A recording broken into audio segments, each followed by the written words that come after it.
नमस्कार दोस्तों, स्वागत है आपका हमारे चैनल सटीक खबर पर। आज की पहली खबर आ रही है आईएनएस विक्रांत को लेके। आज आईएनएस विक्रांत की बेसिन ट्रायल को पूरा कर लिया गया है और जल्द ही इसके सी ट्रायल्स भी शुरू कर दिए जाएंगे। भारत के इस अंडर कंस्ट्रक्शन एयरक्राफ्ट कैरियर को पूरी तरह स्वदेशी तौर पर बनाया जा रहा है और इसे 2021 के अंत तक इंडियन नेवी को सौंपने की कोशिश की जा रही है। हमने इससे पहले की वीडियोस में आईएनएस विक्रांत के स्पेसिफिकेशंस और फीचर्स के बारे में बहुत सारे बातें की हैं, पर हम आज पूरी तरह स्वदेशी तौर पर बन रही ये एयरक्राफ्ट कैरियर कितनी स्वदेशी है और ये कितने एम्प्लॉयमेंट डेवलप कर पाई है इत्यादि को इस वीडियो में जानेंगे। दूसरी बड़ी खबर आ रही है पाकिस्तान की तरफ से। हिंदुस्तान टाइम को इंडियन डिफेंस स्पोक्सपर्सन द्वारा दी गई एक बयान के अनुसार पाकिस्तान के 2 फाइटर जेट्स कल इंडियन बॉर्डर के 10 किलोमीटर के रेडियस के अंदर पाए गए थे, जो कि इंटरनेशनल कन्वेंशन को वायलेट करता है। पाकिस्तानी जेट्स बॉर्डर के इतने करीब क्यों आए थे और भारत पाकिस्तान के द्वारा की जा रही इन हरकतों से कैसे निपटेगा, वो हम आपको आगे इस वीडियो में बताएंगे, तो आप हमारे इस वीडियो को अंत तक ज़रूर देखें। वीडियो में आगे बढ़ने से पहले हम आपको बताना चाहेंगे कि हम अपने चैनल पे भारत की डिफेंस और स्ट्रेटेजिक अफेयर से रिलेटेड वीडियोस को रेगुलर बेसिस पर बनाते रहते हैं। अगर आप भी इन सब्जेक्ट्स में रुचि रखते हैं तो हमारे इस चैनल को प्लीज़ सब्सक्राइब करें और बेल आइकन को प्रेस करना ना भूलें, ताकि हमारे हर नए वीडियो की नोटिफिकेशन आपको मिलती रहे। तो चलिए शुरू करते हैं आज का वीडियो। आज कोचिन शिपयार्ड लिमिटेड द्वारा आईएनएस विक्रांत के बेसिन ट्रायल को सफलतापूर्वक समाप्त कर लिया गया है, जिसके बाद इसके फाइनल सी ट्रायल्स को भी जल्द ही शुरू कर दिया जाएगा। बेसिन ट्रायल्स के अंतर्गत एक शिप को सी में उतारने से पहले उसके मशीनरी और इक्विपमेंट्स को फ्लोटिंग कंडीशन में टेस्ट किया जाता है। इकोनॉमिक टाइम्स में आई एक रिपोर्ट के अनुसार बेसिन ट्रायल्स के सक्सेस के बाद इस शिप के सी ट्रायल्स को 2021 के पहले हाफ में शुरू कर दिया जाएगा। डिफेंस अथॉरिटी की तरफ से दी गई बयान में कहा गया है कि चाइनीज वायरस के बाद आई तमाम दिक्कतों के बावजूद कोचिन शिपयार्ड और इंडियन नेवी के बीच लगातार तालमेल और प्लानिंग की वजह से इस कैरियर के सारे कामों को सक्सेसफुली खत्म कर लिया गया है। आईएनएस विक्रांत के बेसिन ट्रायल्स को वाइस एडमिरल ए के चावला और कोचिन शिपयार्ड लिमिटेड के चेयरमैन मधु एस नायर के प्रेजेंस में किया गया है।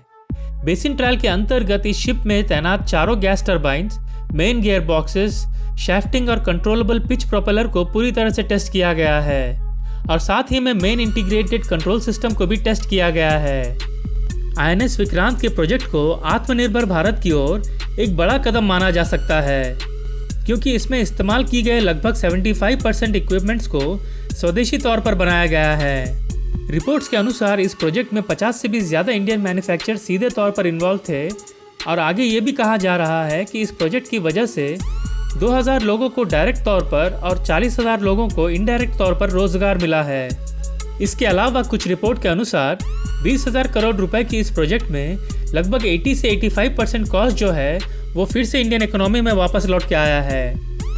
आज की दूसरी खबर को अगर हम देखें तो हिंदुस्तान टाइम्स को इंडियन डिफेंस स्पोक्सपर्सन द्वारा दी गई एक बयान में कहा गया है कि आज सुबह 2 पाकिस्तानी जेट्स को एलओसी के पूंछ सेक्टर में पाकिस्तान की तरफ देखा गया है। ये फाइटर जेट एलओसी से 10 किलोमीटर के रेडियस के अंदर उड़ रहे थे, जो कि इंटरनेशनल कन्वेंशन को वायलेट करता है। इंडियन डिफेंस के स्पोक्सपर्सन ने आगे ये भी कहा है कि एलओसी में पूंछ के पास पाकिस्तानी जेट्स की स्ट्रीम को ऑब्जर्व किया गया था, जिसके बाद उस एरिया को हाई अलर्ट पर लगा दिया गया है। सिक्योरिटी एजेंसीज अब इस बात को जानने में लगी हैं कि पाकिस्तानी जेट्स इस एरिया में क्यों आई थी और इस बारे में कोई और अपडेट आते ही हम आपके सामने ले आएंगे। अगर पाकिस्तान फिर से एक बार एलओसी या इंटरनेशनल बॉर्डर के इतने पास आता है तो भारत को क्या करना चाहिए? क्या भारत पाकिस्तान के खिलाफ राफेल को डिप्लॉय करेगा? ये तो हमें आने वाले दिनों में ही पता चलेगा। इस साल अप्रैल में Indian air force chief BS Dhanoa द्वारा दी गई एक बयान को देखें तो उन्होंने कहा था कि एक बार अगर राफेल इंडियन एयरफोर्स में इंडक्ट हो जाते हैं तो पाकिस्तान एलओसी के पास आने की भी ज़रूरत नहीं करेगा। एएनआई को दी गई अपने बयान में एयरफोर्स चीफ धनोवा ने कहा, राफेल के आने के बाद भारत की एयर डिफेंस की डिटरेंस कई गुना बढ़ जाएगी और जिस तरह की कैपेबिलिटीज़ राफेल में हैं उसकी तुलना में पाकिस्तान के पास कोई भी फाइटर जेट नहीं है। राफेल के जो 2 बैच में फाइटर जेट्स आई हैं उन्हें अंबाला के गोल्डन एरो स्क्वाड्रन में शामिल किया गया है, जो कि पाकिस्तान और चीन की सीमा से करीब है और आने वाले दिनों में देखना होगा कि भारत पाकिस्तान की इन हरकतों का किस तरह से जवाब देता है। तो आज की इस वीडियो में बस इतना ही। आपको हमारा ये वीडियो कैसा लगा हमें कमेंट करके ज़रूर बताएं। आगे और भी ऐसी सटीक खबरें और उनके विश्लेषण के लिए हमारे चैनल को प्लीज़ लाइक, शेयर और सब्सक्राइब ज़रूर करें। धन्यवाद। जय हिंद।